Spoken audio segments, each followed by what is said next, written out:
இவை நாளும் கலந்துனக்கு நான் தருவேன் கொல்லம் செய் துங்க கரிமுகத்து தூமணியே நீ எனக்கு சங்க தமிழ் மூன்றும் தான்.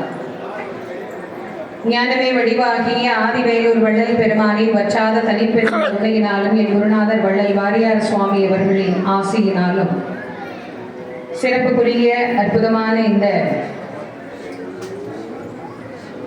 சுதந்திர தினத்தன்று சீரோடும் சிறப்போடும் நடைபெற்றுக் கொண்டிருக்கக்கூடிய நம்முடைய அருணகிரிநாத சுவாமிகளின் விழாவின் 70வது ஆண்டில் என்னுடைய குருநாதர் வள்ளல் வாரியார் சுவாமி அவர்கள் உரையாற்றிய மதியம் 12 மணி நேரத்தில் மீண்டும் இந்த ஆண்டு உங்களை சந்திப்பதிலே மிகுந்த மகிழ்ச்சி அடைகின்றேன். முருகனின் முகவரி என்கின்ற தலைப்பிலே இறைவனுடைய கருணையினால் பேசுவதற்கு மேற்கொள்கின்றேன். தலைப்பில்லாமல் பேசக்கூடாது, குறிக்கோள் இல்லாமல் வாழக்கூடாது. அப்படி குறிக்கோளோடு வாழ்ந்தவர்கள் தானும் வாழ்ந்தார்கள், மற்றவர்களையும் வாழ வைத்தார்கள். அப்படி வாழ்ந்து காட்டியவர்களிலே முதன்மையானவர்கள் என்று சொன்னால் தெய்வப்புலவர் திருவள்ளுவர் முதல் என் குருநாதர் வள்ளல் வாரியார் சுவாமிகள் வரை பல பல கோடான கோடி ஞானியர்களும் மேதைகளும் தியாகிகளும் மகான்களும் ஆவார்கள். ஆகவே மனிதர்களினுடைய வாழ்க்கையிலே லட்சியம், குறிக்கோள் என்பதெல்லாம் மிக மிக இன்றியமையாத உன்னதமான சிறப்புக்குரிய ஒரு இன்பமயமான விஷயங்கள் என்று சொல்ல வேண்டும். இந்த உலகத்திலே விலாசம் இல்லாத மனிதர்கள் யாரும் இல்லை. எல்லாருக்கும் ஏதாவது ஒரு விலாசம் இருக்கு. ஒரு விலாசம் மட்டும்தான் நம்ம வச்சிருக்கிறோமான்னா இல்லை. நமக்கு நிறைய அடையாளங்கள், நிறைய முகவரி. சில பேர் விசிட்டிங் கார்டு அடிச்சிருப்பாங்க, அதுவே ஒரு லெட்டர் பேட் மாதிரி அவ்வளோ பெருசு இருக்கும். இந்த பதவி, இந்த பதவி, இங்கே ஒரு அலுவலகம், இங்கே ஒரு அலுவலகம், இங்கே ஒரு அலுவலகம், இங்கே வந்தால் இத்தனை தொலைபேசி எண், இத்தனை அலைபேசி எண், அப்புறம் இப்போ இமெயிலு எல்லாம் இருக்கு. எல்லாருக்கும் நாம் ஒரு அடையாளத்துவத்தை படுத்துவதற்காக ஒரு முகவரி என்று வைத்திருக்கிறோம். முருகனுக்கு எது முகவரி? முருகனுக்கு முகவரி வேண்டுமா அப்படின்னு நமக்கு ஒரு கேள்வி இருக்கும். கொஞ்சம் வித்தியாசமா இருக்கே, முருகனுக்கு முகவரி இருக்கு. அவர் தான் எந்த கோயிலுக்கு போனாலும் நம்ம பார்த்துடுறோமே. இந்த எல்லாரையும் எல்லா இடத்துலையும் பார்க்குற கடவுளுக்கு மதிப்பே கிடையாது. நீங்க பிள்ளையாரை யாராவது ரொம்ப பெருசா கொண்டாடி இல்ல பிள்ளையார் கோயில்ல மணிக்கணக்கில் நின்று சாமி கும்பிட்டு நம்ம பார்த்துருக்கிறோமான்னா இல்லை. ஏன்னா அவர் தான் தெருமுக்கு போனாலே இருக்கிறாரு, ஊருக்கே கலெக்டரா இருப்பாரு. நான் வீட்டில் அவர் ஒரு பேரும் எங்க அப்பாங்க ஊருக்கு கலெக்டர், வீட்டுக்கு போனா எங்க அப்பா. நான் நினைச்சா எப்ப வேணா பார்க்கலாம். அவர் என் பையன், என் புள்ள.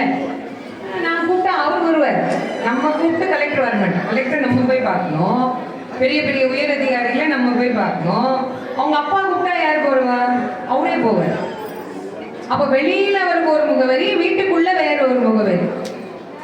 அவருக்கு இங்க நம்ம நம்ம இப்ப திருப்பதி போறோம்னு வச்சுக்கோங்களேன், போனா பெருமாளை கொஞ்ச நேரம் பார்க்கலாம். ஐயோ பார்க்கணுமே பார்க்கணுமே பார்க்கணுமே. அவங்களுக்கு நம்ம ஒரு விலாசம் திருப்பதி பெருமாள், அண்ணாமலையார் திருவண்ணாமலை அப்படின்னு திருவண்ணாமலையில ஏகப்பட்ட கோயில் இருக்கு. ஆனா உலகமே அறிந்த கோயில் அண்ணாமலையார், அவருக்கு ஒரு முகவரி. எல்லா கடவுளுக்கும் எல்லா தெய்வங்களுக்கும் ஒரு இடத்தை பிரதானமாக நாம வைத்து இது இவர்களுடைய அடையாளத்துவமாக நாம் அடையாளப்படுத்துவது.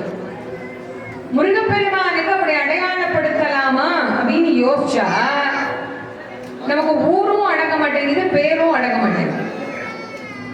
அவரு அருள்மிகு சுப்பிரமணிய சுவாமி திருப்பரங்குன்றம் மதுரை அப்படின்னு போட்டாங்கன்னு சொன்னா போகும் தான். சரி, அங்க அனுப்பினா அவர் பார்த்துருவாரான்னு யோசிச்சா அருள்மிகு சுப்பிரமணிய சுவாமி திருச்செந்தூர் வயா திருநெல்வேலின்னு போடலாம், அங்கேயும் போடலாம்ல. சரி, அங்க போனா போயிடுமா அப்படின்னா ஒரு மலை மேல வேற ஒரு ஊர்ல உட்கார்ந்துருக்கிறார் பழனியில. அப்புறம் கீழே திருவாவினன்குடியில வேற இருக்கிறாரு, அப்புறம் சுவாமி மல்லையில வேற இருக்கிறாரு, அப்புறம் போனா திருத்தணியிலையும் இருக்கிறாரு, அப்புறம் பழமுதிர்ச்சோலையிலே இருக்கிறாரு. சரி, 6 அட்ரஸ் தாங்க அவருக்கு இருக்குது, 6க்கும் எழுதிடலான்னு பார்த்தா அண்ணாமலையார் கோயிலே இருக்கிறாரு. அடுத்தது திரும்பினா அங்க ஒரு கோயில் இருக்கும், அதுலயும் இருப்பாரு. மதுரைக்கு போனீங்கன்னா அங்கேயும் இருப்பாரு. எங்க பார்த்தாலும் இருக்குதே, இவர் எங்க வர்றதை தாங்க ஒழுங்கா படிப்பாரு, எங்க தான் போய் கேட்கறது. இத்தனை இருக்குதே எங்களுக்கு என்ன, அவருக்கு என்ன ஒரு பேர் இருந்தா பரவாயில்ல. அவங்க அப்பாவுக்கே ஒரு பேர் கிடையாது. பேராயிரம் பிறவி வானோர் ஏத்தும் பெம்மானை அப்படின்னு அவருக்கு ஒரு நாமமா இல்ல, ஒரு நாமம் ஒரு ரூபம் ஒன்றும் இல்லாருக்கு 1000ஆம் திருநாமம் பாடி தெள்ளேனம் கொட்டாமோ மணிவாசக பெருமான் சொல்ற. ஒரு ஊரு ஒரு அட்ரஸ் இருந்தா அவருக்கு இவ்வளவுதான் முடிவே பண்ணிடலாம்.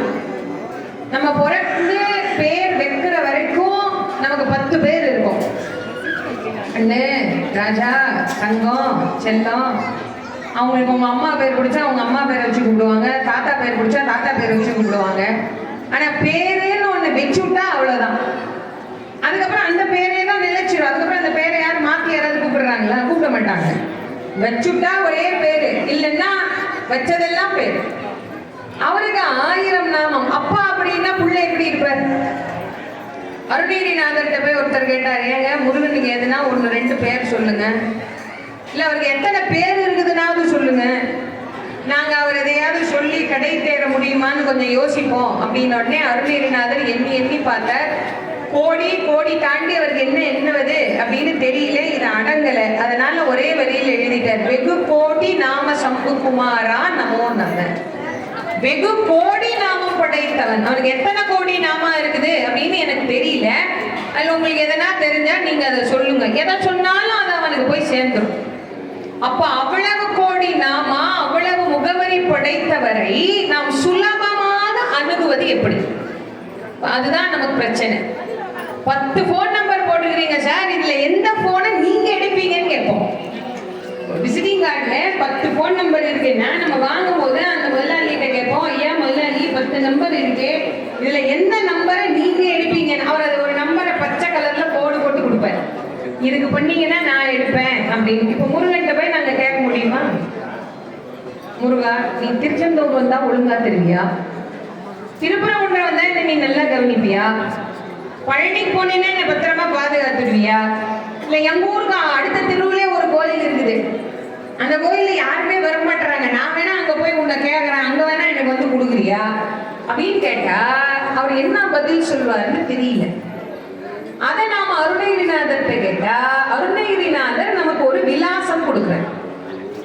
முருகனை நீங்கள் அடைய வேண்டுமா, அதற்கு நான் கண்டுபிடித்து அடைந்த வழியை உங்களுக்கு சொல்லுகிறேன். இப்ப சென்னையில இருந்து திருவண்ணாமலை வரணும்னா அந்த வழியில பயணித்தவர்கிட்ட கேட்டோம்னா அவர் சொல்லுவார், நீங்க இந்த வழியில போங்க. ஜப்பான்ல இருந்து வந்த ஒருத்தர் போய் ஏங்க திருவண்ணாமலைக்கு நான் எப்படி போகணும்னா அவர் அந்த ஊர் எங்க இருக்குன்னு கேட்பார்.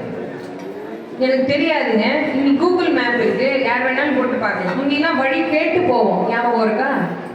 முன்னெல்லாம் ஒரு ஊருக்கு போனோம்னா வண்டியை நிறுத்தி அங்கே வர்ற பாதசாரிகள் யாரையாவது கேட்டு, ஏன் இந்த பக்கம் இப்படி போகலாமா, இது எந்த ஊருக்கு போகுது, அவருக்கு தெரிஞ்சதெல்லாம் சொல்லுவார். நம்ம சௌகரியத்துக்கு போய் போய் வர வேண்டியதுதான், அப்படிலாம் இருந்தது.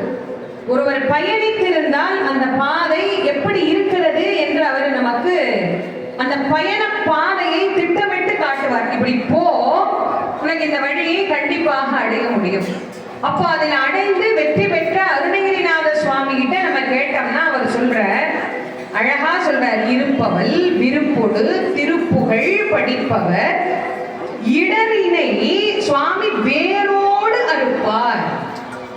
அவர்களுக்கு இடர் வரும், வராமல்லாம் இருக்காது, வருகிற இடரை எப்படி அறுப்பார்னர்? வேரோடு களைந்து நீக்குவார். அப்போ திருப்புகழ் படிக்கக்கூடியவர்களை மனத்தினில் வந்து முருகப்பெருமான் அமர்ந்து இங்க இருக்கிற துன்பங்களை எல்லாம் வேரோடு களைவார். அப்போ அவரே மனசுக்குள்ள வந்துட்டா அட்ரஸ்க்கு நீங்க எங்க போகணும்? இங்கே எழுதி இப்படியே போடலாம், நாங்க ஏன் வெளியில தேடணும்? ஆனா அருணகிரிநாதர் அதுல அழகா ஒரு பதம் கொடுத்தார், விருப்பொடு திருப்புகழ். திருப்புகழ் படிக்க சொல்றாங்களேன்னு கடுப்பா படிக்க கூடாது. சில பேர் படிக்க சொன்னா கடமைக்கு படிப்பாங்க, படிக்கணுமேனு படிப்பாங்க. விருப்பமா படிக்கணும், அன்பா படிக்கணும், ஆர்வமா படிக்கணும். ஒரு முறை ஒரு அம்மா என்கிட்ட கேட்டாங்க, அம்மா என் குழந்தைக்கு கல்யாணம் ஆகணும்னு. நான் யார் எது சொன்னாலும் ஏதாவது ஒரு திருப்புகழ் சொல்லி, நமக்கு தான் திருப்புகழ்லே எல்லா மருந்தும் இருக்கேன், இது ஒரு சூப்பர் மார்க்கெட்டுன்னு பாரு என் குருநாதர். திருப்புகழ் வந்து ஒரு சூப்பர் மார்க்கெட் மாதிரி, உள்ள போனா எல்லா சாமானும் கிடைக்கும் அப்படின்பார். அப்ப திருப்புகழ்ல ஒரு திருப்புகழ் சொல்லி அந்த அம்மாவுக்கு தினம் முருகர் படம் வச்சு, வள்ளி தேவியானையோட இருக்கிற ஒரு முருகர் படம் வச்சு, ஒரு நெய் தீபம் ஒன்று ஏத்துங்கம்மா, இந்த திருப்புகழை தினம் படிங்க அப்படின்னு சொன்னேன். அந்த அம்மா உடனே அடுத்த கேள்வி, காலையில படிக்கணுமா சாயந்தரம் படிக்கணுமா, இல்லை 2 வேளையுமே படிக்கணுமா, எத்தனை நாளைக்கு படிக்கணும், எத்தனை நாளைக்கு படிக்கணும் நீங்க சொல்லுங்க, எத்தனை நாளைக்கு படிக்கலாம்?